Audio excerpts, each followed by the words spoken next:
इसमें अमित शाह साहब जेल जाएंगे, इसमें मोदी जी जेल जाएंगे, इसमें मोहन भागवत जी जेल जाएंगे, इसमें नड्डा जी जेल जाएंगे। मनी लॉन्ड्रिंग, कितने बड़े हवाला के कारोबार बीजेपी और आरएसएस के लोगों ने इसके माध्यम से किए हैं। हर आदमी आके मोदी जी को गाली दे रहा है, हर एसबीआई का कस्टमर।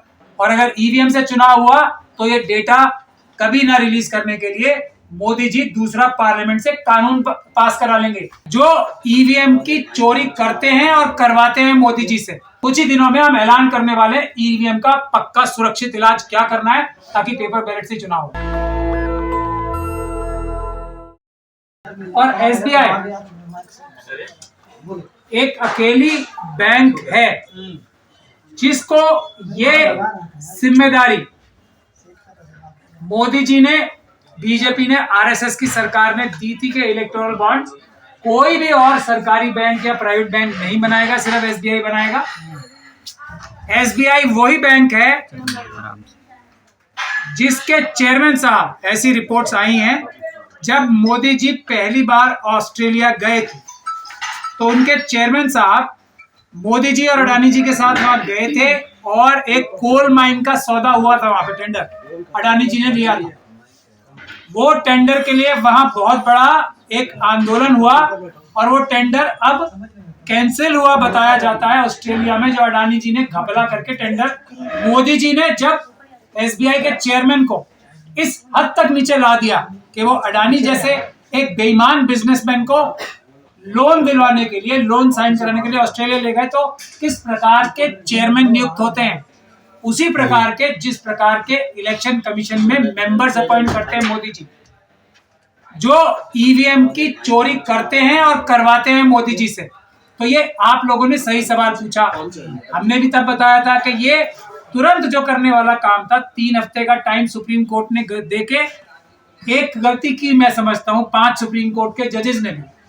उन्होंने सोचा शायद अभी भी भारत में कानून और संविधान का राज बाकी है और एसबीआई के लोग ईमानदारी से 3 हफ्ते तक तो कम से कम दे ही देंगे ये सारी डिटेल्स।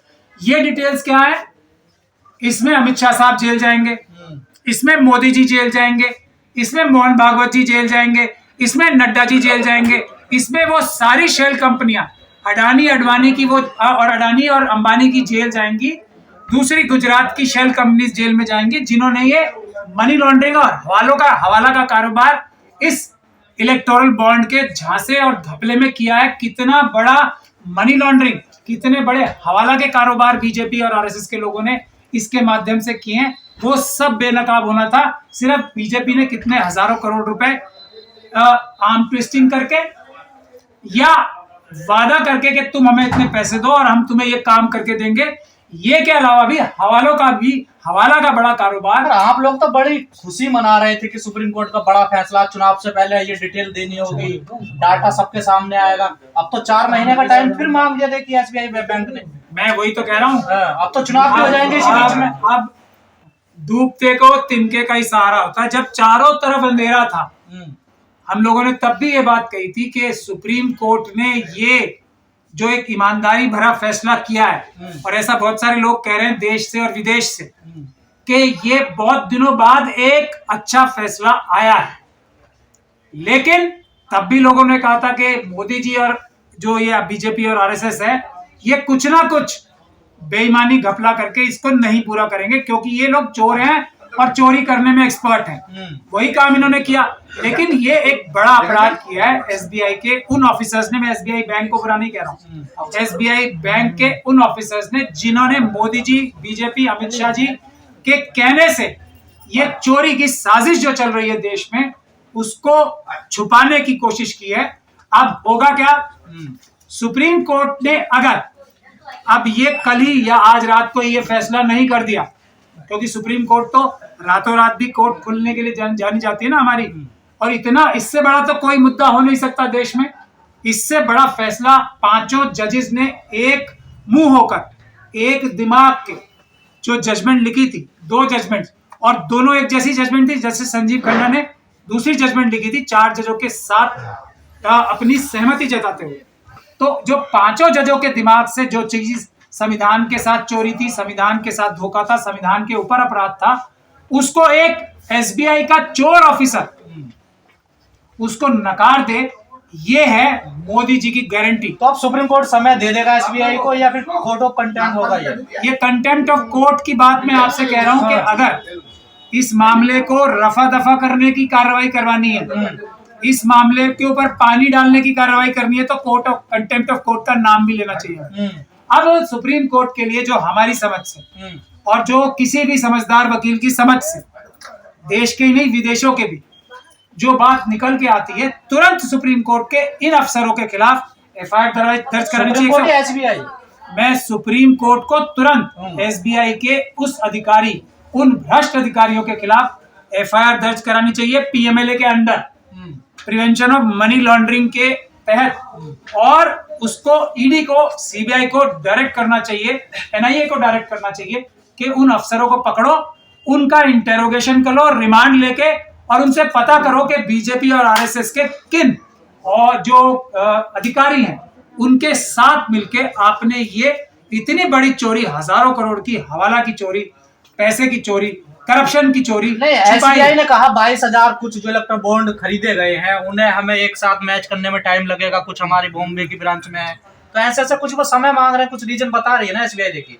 मैं एसबीआई नहीं बता रही, एसबीआई के कुछ भ्रष्ट अधिकारी 2019 से अब तक के 22,000 कुछ उन्होंने बताया। पहले तो उस दिन की जब प्रेस कॉन्फ्रेंस हुई थी हमारी 15 तारीख की, 16 तारीख की, उस दिन मैंने आपको ऑर्डर पढ़ के सुनाया था कि 19 के, तब भी उन्होंने कहा था कि हम एक ही बार का दे सकते हैं, तब भी कोर्ट ने ऑर्डर में लिखा था नहीं, 19 से लेके आज तक सब आपको तैयार रखना है। और फिर ये 3 हफ्ते तक वेट क्यों किया है कि हम नहीं दे सकते बताने के लिए? क्यों किया? क्योंकि मोदी जी ने कहा कि मेरी चोरी पकड़ी जाएगी, तो आज तक तुमने जो मेरे कहने पे और मेरे से छुप के जो बेईमानी एसबीआई में की है, 25 लाख करोड़ के जो लोन माफ हुए हैं, जो भ्रष्टाचार करके लोन दिए गए, उन सब में मैं तुम्हें जेल भिजवा दूंगा। और अमित शाह जी तो इससे भी ज्यादा बढ़ बढ़ के धमकियां देते हैं, ये आपको सबको पता ही है। तो ये 3 हफ्ते तक का इंतजार करने से भी क्या चोरी नहीं पकड़ी जाती? इसलिए मैं कह रहा हूँ कंटेम्प्ट ऑफ कोर्ट तो बहुत छोटी बात है। इन लोगों को तुरंत अरेस्ट होना चाहिए। सुप्रीम कोर्ट को, एक सुप्रीम कोर्ट के सिटिंग जज की यह जिम्मेदारी लगानी चाहिए कि वो उसकी निगरानी में एसबीआई के ऑफिसर्स को बिठाया जाए। सारे कंप्यूटर से जुड़ा हुआ है, एसबीआई की सारी कारगुजारियां कंप्यूटर से जुड़ी हुई हैं। कंप्यूटर जो एक्सपर्ट्स मोदी जी पूरी दुनिया से ईवीएम की मशीनें मैनिपुलेट करने के लिए, उनमें धांधली करने के लिए मंगवा सकते हैं, तो ये सिस्टम तो सारा ऑटोमेटिक बना हुआ है। किसने क्या बॉन्ड लिया, किस कौन बेनिफिशियरी रहा है, तो क्लिक ऑफ ए बटन पे 5 मिनट के अंदर अंदर आ सकता है। इसीलिए सुप्रीम कोर्ट को कोई एक कमेटी बनानी चाहिए जो स्वयं जाए और एसबीआई बैंक का कंप्यूटर अपने आप एक्सेस करे, तो समय उनके अफसरों के साथ बैठ के ये 5 मिनट में जानकारी निकाले और इलेक्शन कमीशन को बोले कि कल रात को ही ये अपलोड कर दी जाए, और सुप्रीम कोर्ट खुद ही अपनी वेबसाइट पे ऑर्डर के माध्यम से ये अपलोड कर दे और रेफर कर दे केस पीएमएलए का ईडी को, जैसे मैंने आपसे कहा। समय मांगने के पीछे क्या वजह है? इसमें सरकार की भी शय है क्या? सरकार की शय नहीं है, सरकार की शय नहीं है। सरकार में बैठे हुए भ्रष्ट मंत्रियों की शय है, भ्रष्ट अधिकारियों की शय है, जो मोदी जी बीजेपी और आरएसएस को बचाने के लिए, उनकी चोरी छुपाने के लिए चोरी पे पर्दा डालने का काम कर रहे हैं। वरना ये बात तो तुरंत बता देनी चाहिए थी। और उसी वक्त उनका अफसर तो खड़े होते हैं ना कोर्ट में, ब्रीफिंग काउंसिल्स, जो ब्रीफिंग काउंसिल्स खड़े होते हैं सीनियर एडवोकेट के सामने, वो तभी बता देते हैं। आमतौर पे यही होता है, अगर सुप्रीम कोर्ट कोई ऐसा ऑर्डर डिक्टेट कर रही होती है, वही उनके वकील खड़े होते हैं, सॉलिसिटर जनरल साहब खड़े ही थे वहां पे, वो बता देते थे ना, माय लॉर्ड इसमें 3 हफ्ते का टाइम जो है कम है, हमें थोड़ा ज्यादा दे दें, ताकि कोर्ट उसी वक्त कहती नहीं ये तो 5 मिनट का काम है, आपको 5 मिनट में ही करना है, और आपको 15 दिन में नहीं दे रहे। फिर तो अब कोर्ट पे आपको क्या क्या लग रहा है? कोर्ट समय देगा या फिर वही कोर्ट से अब पूरा देश नहीं, पूरी दुनिया ये उम्मीद कर रही है, जो मैंने आपसे कहा अभी के अभी एक टीम का, मतलब इसका कल की तारीख का वेट ना करें। डाटा रिलीज होगा या नहीं होगा? कल की तारीख कल नहीं होगा। अगर मोदी जी 6 तारीख है ना, कल मोदी जी की चली तो ये डाटा कभी रिलीज नहीं होगा। और अगर ईवीएम से चुनाव हुआ तो ये डेटा कभी ना रिलीज करने के लिए मोदी जी दूसरा पार्लियामेंट से कानून पास करा लेंगे। तो सबसे बड़ी महत्वपूर्ण बात घूम फिर के कहां आ जाती है कि ये डेटा छुपाने की भी हिम्मत एसबीआई के ऑफिसर्स क्यों कर पा रहे हैं? क्योंकि मोदी जी ने उनको बोला होगा डरो मत, मैं तो ईवीएम से चुनाव जीत रहा हूं। कोई पब्लिक, क्योंकि एसबीआई के ऑफिसर्स भी तो रोज के रोज पब्लिक डीलिंग करते हैं ना, हर आदमी आके मोदी जी को गाली दे रहा है, हर एसबीआई का कस्टमर, ये तो उनको भी नजर आता है। तो उन्होंने बोला होगा हम तो मर जाएंगे, तो मोदी जी ने उनसे क्या कहा होगा, चिंता मत करो, ईवीएम जब तक है, मेरी सरकार आएगी फिर मैं कानून बना के ये जो डिटेल्स है इलेक्टोरल बॉन्ड्स की वो मैं देने ही नहीं दूंगा। तो ये कभी नहीं आएंगी। अगर ईवीएम से चुनाव हुआ तो घूम के मुद्दा फिर वहीं आ जाता है, ईवीएम से चुनाव नहीं होने देना है। पूरे देश में जो आंदोलन चल रहा, ईवीएम हटाओ संयुक्त मोर्चा के माध्यम से, उसका साथ देना है। और अभी कुछ ही दिनों में हम ऐलान करने वाले ईवीएम का पक्का सुरक्षित इलाज क्या करना है, ताकि पेपर बैलेट से चुनाव हो। चलिए ठीक है। नेशनल दस्तक की आपसे गुजारिश है कि अगर इसको बचाना चाहते हैं तो नेशनल दस्तक को सब्सक्राइब करने के लिए रेड कलर के सब्सक्राइब बटन को दबाएं, फिर बेल आइकन की घंटी दबाएं। नेशनल दस्तक को बचाने के लिए बहुत जरूरी है कि हर खबर को शेयर करें, लाइक करें, कमेंट जरूर करें।